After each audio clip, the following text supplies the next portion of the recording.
Hello மக்களே. So இன்னைக்கு வந்து லினக்ஸ் ஸ்டோரேஜ் மேனேஜ்மெண்ட் பத்தி தான் நம்ம பார்க்க போறோம். சரியா?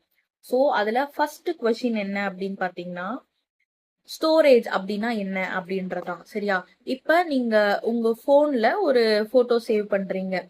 ஸோ அது எங்க போய் சேவ் ஆகுது, எங்க வந்து அது ஸ்டோர் ஆகுது அப்படின்னு சொல்லிட்டு நீங்க யோசிச்சு பாருங்க. சரியா?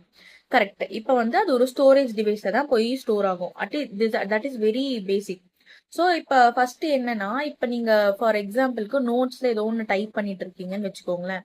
அந்த டைப் பண்ணிட்டு இருக்கிறது வந்து ரேம்ல போய் சேவ் ஆகும். சரியா? டெம்பரவரியா அங்க போய் சேவ் ஆகும். ஒருவேளை அதை நீங்க சேவ் பண்ணல, இப்ப போனு சுவிச் ஆஃப் ஆயிருச்சு அப்படின்னா அது சேவ் ஆகாது. அந்த டெம்பரவரியா இருக்கிறது போயிரும். சரியா? இப்ப நீங்க அதுவே சேவ் பண்ணிட்டீங்க அப்படின்னா அது வந்து பெர்மனன்ட் ஸ்டோரேஜ்ல போய் ஸ்டோர் ஆயிடும். சரிங்களா? ஸோ இப்போ ஸ்டோரேஜ்னா என்னன்னா, அது ஒரு ஹார்ட்வேர் பர்மனண்டா டேட்டா வந்து ஸ்டோர் பண்ணி வைக்கும். ஈவன் இஃப் கம்ப்யூட்டரோ இல்லை ஃபோனோ டேர்ன் ஆஃப் ஆனாலும் அது அப்படிதான் இருக்கும். சரியா?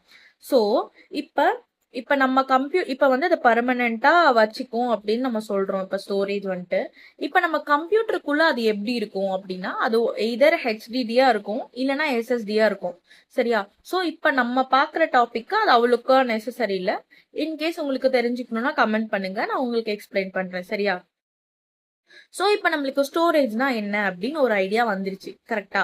சோ அடுத்த கொஸ்டின் என்னன்னா, லினக்ஸ் எப்படி வந்து ஒரு ஸ்டோரேஜ் டிவைஸ ஐடென்டிஃபை பண்ணுது அப்படின்னு சொல்லிட்டு நம்ம நெக்ஸ்ட் வீடியோல பார்க்கலாம். So stay tuned. Bye by.